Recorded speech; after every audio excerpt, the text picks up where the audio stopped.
Mordret remained silent for a while. Eventually, he sighed and glanced up, at the colorful windows of the abandoned church, the Church of Mirage, the demon of imagination. As if mourning the illusion of her creation that he was choosing to forsake. Still looking up, he spoke in a wistful tone, "We were 4 when our father handed us to the Dreamspawn. That was soon after America fell, and both Immortal Flame and his daughter perished. Father wasn't quite himself back then. Not that I remember it well." Mordred hesitated for a few moments. "I don't think he ever liked us that much, even if I don't know why. Granted, we were indeed a strange child, in more senses than one. We were born with a rare condition that reversed the location of our organs, for example. And we did not learn to speak for a long while, unlike normal children. In fact, it wasn't long after we spoke our first word that we became the Dreamspawn's ward." Morgan smiled darkly. "I don't think you should be worried on that account. Our father did not really like anyone that much, an odd child or not." Mordret gave her a furtive glance. In any case, they were both mere masters back then. "I spent a couple of years with the Dreamspawn and his followers in the waking world. We moved a lot, exploring all 4 quadrants and South America. We even went on an expedition to Europe, exploring the ruins of old human cities. Then, after the Dreamspawn became transcendent, he took me to the dream realm. I haven't been to the waking world since." Morgan leaned forward a little. "What was he like? The Dreamspawn?" Mordret lingered with the answer, then shook his head. "He was strangely detached, but full of curiosity. Determined, driven, as if searching for something. Everything on earth seemed to amuse him a little. Looking back, there were too many strange things both about him and about his followers, but I did not know any better. For me, that was simply how things were. I just languished because of his indifference, and longed for his attention." He sighed. "In the dream realm, it was often just the 2 of us. The Dreamspawn had a citadel and awakened retainers, but he spent most of his time exploring ancient ruins in the faraway regions of the dream realm, and he took me with him. Me and his most loyal servants, that was, some of them were echoes of nightmare creatures, some of them were echoes of people. A quiet bunch, to say the least." Mordred smiled bitterly. "Back then, I convinced myself that he took me with him because he cared about me above everyone else. And he did, just not in the way I believed. I was simply too valuable to be entrusted to anyone. Because there was something he needed from me." He glanced down. "In any way, eventually, I turned 12 and faced my first nightmare. That was when I gained my aspect and my flaw, and was shattered into 7 pieces." Mordred inhaled deeply. "We were 7 shards of the same person. Each of us inherited some aspects of the original Mordret, but none of us was whole. We were all incomplete. Missing parts that we remembered, but did not possess or were capable of anymore." His gaze grew distant. Mordret remained silent for a while, then exhaled slowly. "Who knows? Maybe if things had turned out differently, we could have learned to live that way. We could have learned to rely on each other and make up for what the other ones lacked. We could have acted as a single person who possessed the strength of 7, and the companionship of his missing parts." His expression turned somber. "But that was not meant to be. Once we conquered the nightmare, the Dreamspawn took what he needed from us, the blood of War God, and abandoned us callously. He did it easily and emotionlessly, as if we never mattered to him at all. And so, we were left alone. That was when my other self made his choice." Mordret glanced away with a regretful expression. Instead of learning how to live with the rest of us, he decided to make himself whole as he could be. So, he killed the rest. A dead silence settled in the abandoned church. Morgan stared at Mordret, her face pale. She did not say anything for a long while, and then asked, a hint of a bewildered smile appearing on her face. "So, when you were 12, one of you slaughtered the others?" Mordret nodded slowly. "It sounds like a decision that only a monster can make, but please understand. All of us were limited by what we were still capable of feeling, thinking, and being. And he was not the most compassionate piece of us. He was the strongest, though, and best suited to be a protector. Mordret sighed. Perhaps he did protect us, in a way. In a cruel, terrible way.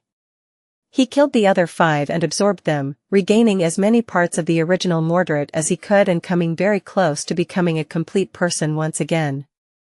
However, he could not kill me. Not because he was incapable of overpowering me, but simply because one of the parts of the original Mordret I inherited was our death. Mordret closed his eyes for a moment. If I die, we all die, but you must have realized that already. That was why you tried to kill me, wasn't it, Morgan? In any case, that saved me back then. I was the weakest and most vulnerable of us. There are many things I lack, and their absence renders me all but harmless. Which is a death sentence in this world we live in, more or less. So, it is quite ironic that it was I who inherited our death. Almost as ironic as our protector killing us all. He smiled faintly. He must have given you a reason to want to kill him, but please understand. He is still not a complete person, you see. He has regained much of what a human should possess, but not all of it. There is one missing part in particular that lies at the root of what he has become, one small deficiency that influences everything else. Morgan raised an eyebrow. And that is? Mordret sighed. It's regret. While I am capable of feeling it, my other self is not. He is incapable of regretting anything, and like the first domino, that one missing piece causes much of his claim to being a real human to crumble. He glanced at Morgan with a sad smile. But he still wanted to come to Bastion. To find his home again. To belong somewhere again. And he did, he just made sure to hide me somewhere where no one would be able to find me first. So, he hid me under Bastion, in this place. Mordret rubbed his face tiredly. And here we are. Here you are. Sitting on a plastic chair in a cheap tent bar, Sunny smiled. There were no other customers under the flimsy canopy, and no wonder. With how violent the rain had become and how cold the winds were, most people of Mirage City were huddling at home. The rest were in the process of abandoning the flooded areas, so they had more important things to do than stop at a cheap eatery in the middle of a stormy night. Even the usual drunks were nowhere to be seen. Nevertheless, Sunny was not at all surprised to see the clasp being pulled open as someone came in from the rain. The man glanced around the empty tent, then gave him a pleasant smile. Ah, were you waiting? It breaks my heart a little to see how predictable I have become. Pulling up a plastic chair, Mordret sat opposite Sunny and took off his cap. Drops of water fell from his hair, and he brushed it back, shivering from the cold in his threadbare coat. Sunny pointed to an unopened bottle of soju standing on the table between them. Here. Warm yourself up. Mordred obliged, then gave him a curious look. You're not drinking? Sunny gave him a friendly smile. The last time I got drunk, I killed someone. So. His smile widened a little. I thought that if I were to kill you, I'd rather do it sober. You know, to fully enjoy the process. Mordred chuckled and poured himself a glass, then emptied it in a single gulp. So how did you know that I'll come find you again, Sunless? Sunny lingered for a few seconds, then shrugged. It's obvious. We have your other self, after all. You'd want to get him back at all costs, lest Morgan actually finishes him off. He leaned back and sighed. Of course, I did not really know who you would choose to follow, me or Effie. But I had an inkling that it would be me. Mordred studied him for a while, then shrugged. Quite astute. Oh, I saw you visiting the other's assistant earlier. I hope you got what you wanted from him. Sunny nodded. I did. I know who is trying to kill us now. Mordred raised an eyebrow. Really? That was quick. Sunny chuckled. Well, I have an advantage or two when it comes to solving this case. He glanced away with a wistful expression. Actually, pinpointing the assistant as the traitor who kept supplying the mastermind with sensitive information was not that hard. On the day of the first assassination attempt, Mordret changed his plans randomly, but his schedule and route were still leaked. The same happened yesterday. Who had immediate access to that information in both cases, though? Two people, really, the driver and the assistant. Coincidentally, the assistant was the one who drove Mordret yesterday, so he was the only suspect left. Mordret winced. You know, it is quite unpleasant to hear you refer to that man as Mordret. Insulting, even. I disapprove. Sunny stared at him for a few seconds. Well, tough. He leaned back. In any case, the assistant had some information, but not all of the information.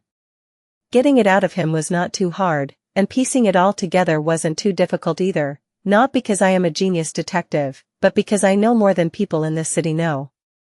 He sighed. In this story that the Castellan created, what is the connection between the victims of the nihilist? How do we, the uninvited guests, fit into it? Who wants to kill Mordret? And most importantly, why now? It is all a proper mess, and finding what ties it all together is not easy at first glance. Oh, but it is all tied together. Just in an unexpected way. Mordret smiled. It seems you really do have a suspect in mind. Sunny nodded. Yes, but, sorry to disappoint, it is not someone exciting. It is, in fact, the most boring contender, the most obvious one, too, whom everyone would suspect from the very start. It's the chairman of the board, the reflection of your dead uncle, Maddock. Mordret seemed a little surprised. It was impossible to tell if his surprise was genuine or if he had known the answer already, though. Uncle dearest? How nefarious. To think that he would conspire against his own nephew, but it is a story as old as the world itself. A scorned uncle conspiring to oust a noble prince. A simple power grab, quite trite. Sunny shook his head. It is Maddock, yes. But a power grab? No. The power will simply return to his brother's hands if Mordret dies, after all. So, he had a different motive. He is desperately trying to bury his own sins. He watched as Mordret poured himself more soju with a look of envy, then glanced away. The thread I needed to pull to realize the truth was not whom Maddock tried to silence, but the timing of it all. And for that, I simply needed to get the details of what Mordret has been doing for the last few days out of his assistant. So, do you want to know what provoked all this? Was it his policies? The clash of interests over the Valor Group's future? A political agenda, perhaps? Sunny shook his head with a smile of dark amusement. No. It was all because Mordret unexpectedly decided to implement flood prevention measures in the city. Mordret raised an eyebrow. Does Maddock want the city to suffer more water damage to inflate the numbers in the repair contracts Valor Construction will receive after the floods are over? Sunny shook his head again. Not quite. But it does have to do with Valor Construction, that is where the skeletons are buried. Are being buried, actually, and would have been flawlessly hidden if not for the fact that Mordret suddenly threw a wrench into these plans. By requesting Valor Construction to mobilize its forces before the floods, he inadvertently gave himself a reason to look at it closely. He sighed. The reason Maddock is trying to kill Mordret is because Mordret inevitably noticed a slight discrepancy in the numbers presented by the Valor Construction in their report about the flood prevention efforts, and ordered a full audit to be conducted. Sunny smiled wistfully. It is as they say, I guess. No good deed goes unpunished. Mordret chuckled. Oh, I wouldn't know. I am not known for doing good deeds, personally. He paused for a second and then asked. So what is it that the chairman of the board is so desperate to cover? Sunny shrugged. What else? Embezzlement. He remained silent for a while, and then glanced north. It's not the fact of the embezzlement that is important, though, it's what he embezzled the funds from. The last major project of Valor Construction, the restoration of the northern dam. Sunny sighed. Which would not have been a problem, if not for these abnormally heavy rains. Because of them, the northern dam is not going to hold. He glanced at Mordret with a neutral expression. Mirage City is going to drown. Sunny took the soju bottle and poured Mordred a glass. Of course, he made sure to hold it with one hand while doing so, since holding it with both would have been too polite. Pushing the glass toward the Prince of Nothing, he leaned back and pursed his lips. There was no nihilist originally. It was just Mirage City hunting down the reflections of your vessels to erase an anomaly.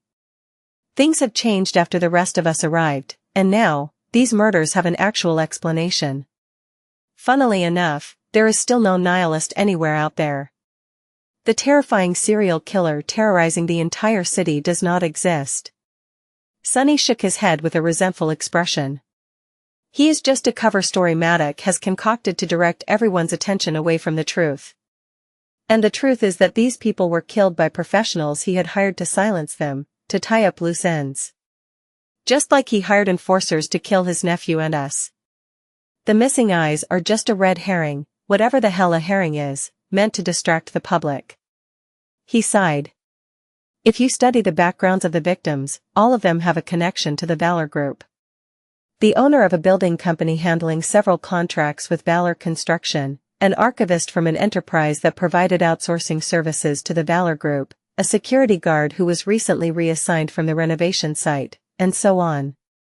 Each of them can be traced to Valor Construction and the Northern Dam contract it received from the city. Sunny smiled faintly. So is Mordret. So are two detectives who were sniffing around both him and the supposed serial killer victims. So is Morgan, who must have known something about her uncle's shady dealings, and her psychiatrist. After all, who knows what Morgan let slip in her lengthy therapy sessions with Saint, confined in a mental asylum and pumped full of drugs. Mordret glanced at him with interest. That Saint, what an interesting person. I did not know that there was another human with the affinity to nothing somewhere out there. Ah, I would not mind getting to know her better, if fortune allows. Sunny stared at his smile for a few seconds, then reached forward and pushed his glass over without changing expression. Not paying the spilled soju any attention, he said in an even tone. Anyway, all of the people Maddox killed or tried to kill can be traced to the Northern Dam renovation project. Of course, that alone does not mean anything, all of them can be traced to a great number of things. Chocolate milk, for example. Or the police department, or Mordred himself. Human lives are like that. All of us share countless connections, and anyone can be tied to anything in this enormous web. Unless some misguided fool went and met a nasty bird that severed all these connections. Then, a person would become untraceable, and easily lost. Sunny smiled. Pinpointing a particular connection between all these threads as the reason for what is happening is nearly impossible in a short amount of time, let alone proving it. But I have the advantage of foreknowledge. He moved his chair a little back to prevent the spilled soju from dripping on him. Mirage City is not exactly Bastion, but it is clearly inspired by it. There is the Mirror Lake and the castle, there is also Rivergate, even if it is situated a bit closer to the city. The Northern Dam does not exist in Bastion, though, in the false Bastion, at least. It does exist in true Bastion, turned to ruin. There is another difference between the two, as well, the drowned city at the bottom of the lake. He let out a wistful sigh. The Northern Dam was destroyed in true Bastion, and the resulting flood destroyed the city. Art imitates life, the story the Castellan seems to be telling draws inspiration from the ancient past, as well. After all, the Castellan is a reflection that has dwelled in the great mirror from before the moon above true Bastion was shattered. It witnessed the destruction of the dam and the fall of the city below personally. Sunny shrugged. So, that was how I was able to piece together the clues and realize what was going on. Maddox has embezzled the funds from the renovation project for whatever reason, possibly he needed to create a slush fund, bribe his way into a political career, or buy himself a new yacht.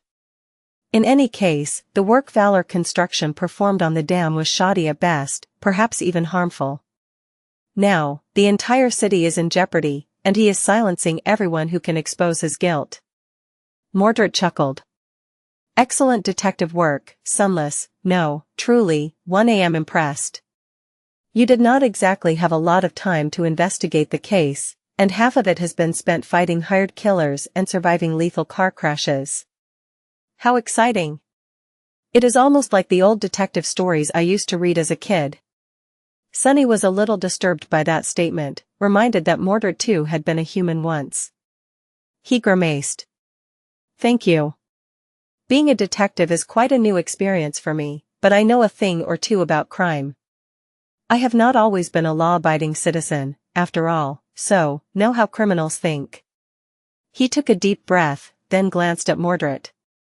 So, now we simply have to take Madoc off the board. Once he is gone, the Castellan will have to reveal itself, to make one last attempt to prevent its illusion from crumbling. Mordret smiled amicably. That won't be easy. Uncle Madoc must have hidden himself in some impregnable fortress by now, surrounded by an army of hired thugs. Getting to him will be difficult, let alone arresting him, so, what is your plan? Sunny smiled, too. Why, it's very simple. He pointed to Mordret. Lamb planning to use you as bait. Chapter 25-24 The Wise and Benevolent Prince Mordret Plus, Turn Off Reset. Mordret laughed. Me? Goodness gracious. I don't even officially exist in this reality. How are you going to make me into bait? Sunny grinned. How else? By dressing you in a fancy suit and giving you some hair gel, naturally. You will take the place of your nicer self and draw Madoc out. Naturally, your life will be in grave danger when you do, but that is a risk I am quite willing to take. He let out a dreamy sigh. Actually, I am looking forward to it. Mordret picked up his overturned glass and emptied the rest of the bottle into it. Taking a sip, he gave Sunny an amused look. But what's in it for me? Sunny shrugged. That is negotiable, but, look at yourself. You can put on a brave face, but it is obvious that your time here in the Palace of Imaginations has not been pleasant.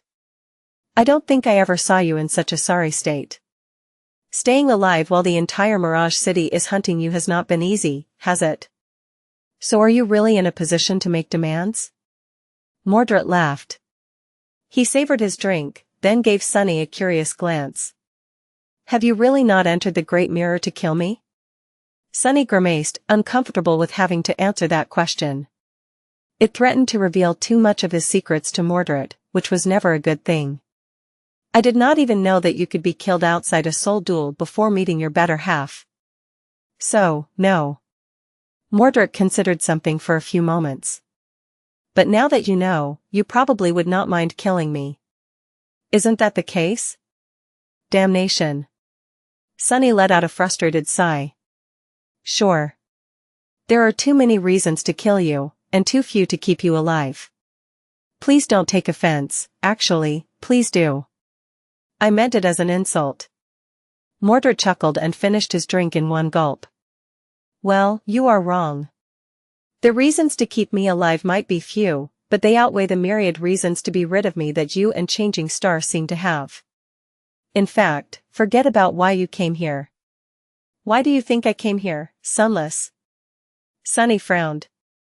Wasn't it to stop Morgan from carving your other self's heart out? Mordret slowly shook his head. That was a reason, but not the reason. In truth, I would have come here even if Morgan had not learned about his existence. He glanced Sunny right in the eye and smiled. Gods, you really have no idea, do you? How troubling. Sunny's frown deepened. I do have an idea. In fact, I have several ideas, and the more you keep talking in circles, the more ideas I get. Mordret sighed and glanced away. In a rare moment of sincerity, his mask of decorum slipped, revealing a hint of some somber emotion, as well as unease. Then, he put his polite smile back on. Allow me to enlighten you, then. I've been quite heartbroken to learn that you managed to kill my father before I could, Sunless. So heartbroken, in fact, that I was considering doing something unwise to get back at you. Something childish and vindictive, like devastating the entire sword domain or turning NQSC into a graveyard before slowly pulling you limb from limb. While Sunny's expression turned dark, his smile widened a little. Ah, but I swiftly regained my senses. Sure, it pained me a great deal to have my vengeance stolen from me, but I am nothing if not a pragmatist. The goal I chose to make the purpose of my existence was gone. So, like the wise and benevolent man that I am, I decided to look to the future instead of dwelling on the past. Sunny smiled darkly. Oh? You sure it wasn't because pulling a sovereign limb from limb posed a bit of a problem to your benevolent self? Mordret laughed. Ah, indeed. Despite my anger, the prospect of making two new supremes my sworn enemies did not seem too enticing. Sunny studied him for a while. So, what was the future you envisioned for yourself? Did you find a new goal? Mordret shrugged. It is too soon to speak about new goals. I have to ensure my safety first. My actions, you see, are a matter of necessity at the moment, not of choice. Sunny scowled. What the hell do you mean? What necessity? Mordret chuckled. His laughter did not sound very joyous, though. Think about it. I hid my flaw, my one weakness, in this secretive place. Not even my father knew about his existence or about the Palace of Imagination. You learned about my flaw from Morgan, while Morgan learned it from the legacy left behind by Qisong. But how did Qisong know about it, not to mention where to find it? Sunny glanced at him somberly. I don't know. I assumed it was through some form of divination, perhaps Death Singer had lent a hand. Mordred shook his head. No, it wasn't divination. Someone simply told her about it. Someone who knows more about me than anyone else, and with whom she could bargain to keep my father in check. Sunny tensed. The person Mordret was hinting at could be only one man. You mean, the third sovereign? Mordred smiled sharply. Indeed. The Dreamspawn knows my weakness very well. He knows a great deal of things. In fact, I am not sure if there is anything he does not know. His voice sounded a bit peculiar. If Sunny did not know Mordred better, he would have believed that the bastard was afraid. But, naturally, that was impossible. So what does it have to do with you coming to the Palace of Imagination? Mordred shrugged. It's easy. My flaw has been safe here until now, but not anymore. He lingered for a few seconds, and then added with a chilling smile. Because the Dreamspawn is coming. And when he does, no one in the world, any world, will be safe anymore. A heavy silence settled in the tent bar, broken only by the muted rustle of the rain outside. The mention of the nebulous sovereign, Asterion, caused the chill of the night to feel colder, and the darkness in the corners of the bar to seem darker, even though both Sunny and Mordret had avoided mentioning his name.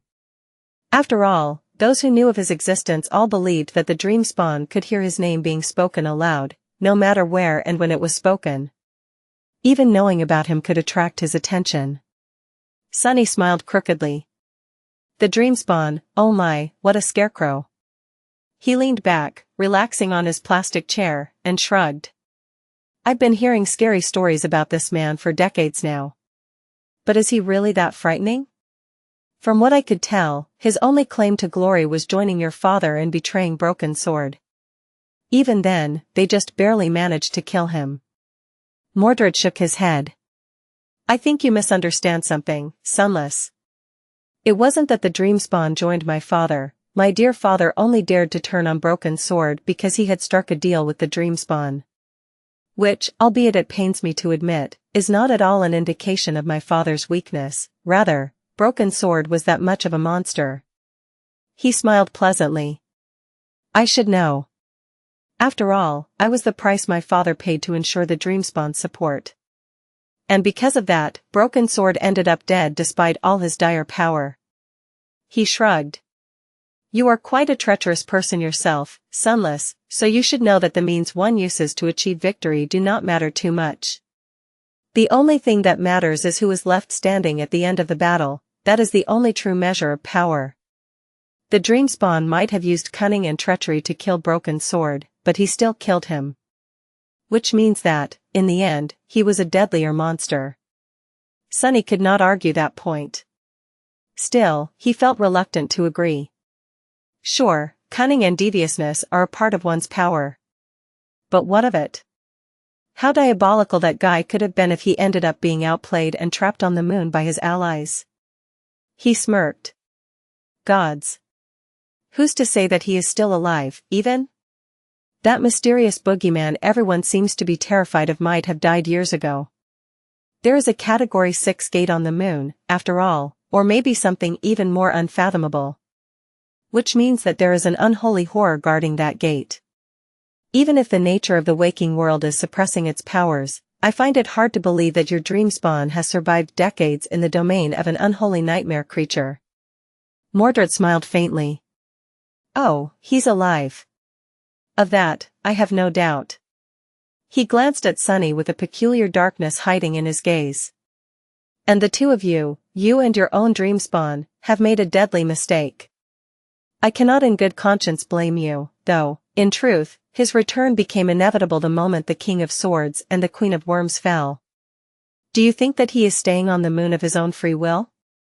No, naturally not. He could have escaped it a long time ago, if not for the fact that they were suppressing him all this time, and preventing his insidious influence from spreading back to Earth. Mordret sighed. However, the only two people who could shield the world from him are gone now. Changing Star, you, and even me, we simply do not know enough about the Dreamspawn and his powers to take their place in time. We do not have the benefit of having thoroughly prepared to contain him, either. So, he is coming. In fact, I am willing to bet that his influence has already begun spreading both across the waking world and the dream realm. Sunny raised an eyebrow. Who says that we haven't prepared? He sighed and glanced away. Naturally, we are no fools. We suspected that a confrontation with the third sovereign was inevitable, too, so, we have been looking for signs of his return ourselves. Naturally, it has not been easy due to the fact that merely knowing about him puts our agents in danger, but we have been looking. That was one of the purposes, perhaps the main purpose, of the Shadow Clan. Sunny had created a vast information network that spanned both worlds, serving as his eyes and ears, precisely because he wanted to know about Asterion showing up as soon as possible. The members of the Shadow Clan did not know what they were looking for themselves, for safety reasons, but that did not prevent them from reporting all strange and suspicious things they had noticed to Sunny, as well as serving as conduits of his shadow sense. In fact, he was going to receive the next report soon, now that the busy days of the winter solstice were behind them. Mordret glanced at him with an amused smile. Then you have not been looking well enough. Sunny remained silent for a while, then sighed. The Dreamspawn, what is he like? Mordret studied him for a long while, then took a deep breath and let out a short laugh. Oh, him? Well, if I were to describe him succinctly, I'd say that he is a mirror image of your changing star. A being very much like her, but also the exact opposite of her and what she stands for, like the dark side of a radiant sun. Or possibly he is what changing star was supposed to be, taken to the logical conclusion. Sunny scowled, surprised and unnerved by that answer. What do you mean? Mordret gave him a concerned look. You know what a Dreamspawn is, don't you? A being born of both worlds, belonging to neither. Someone walking on the edge between a human and an abomination. Sunny's scowl deepened. That was one way to interpret it. Nephice was no abomination, but in some sense, she did share a degree of kinship with them. That was the reason why she could absorb a portion of the soul fragments of the abominations who died to her flames, just like Awakened who killed other Awakened could. What of it? Mordred smiled darkly. Well, it seems to me that both of them have taken the burden of being a Dreamspawn to an extreme end. Changing Star denied the nightmare part of her so thoroughly as to become the very symbol of humanity. Completely incorruptible. He glanced at Sunny and added in a lower tone. That man, however, the first and original Dreamspawn, did the opposite. He doesn't care about being human at all. In fact, I don't think he even considers himself a human. Instead, he has accepted the creature part of him with open arms, and among all creatures, he is the most frightening one of all. He is the kind of creature who walks around wearing a human face. Sunny shivered. I am starting to understand how Mordret ended up being who he is.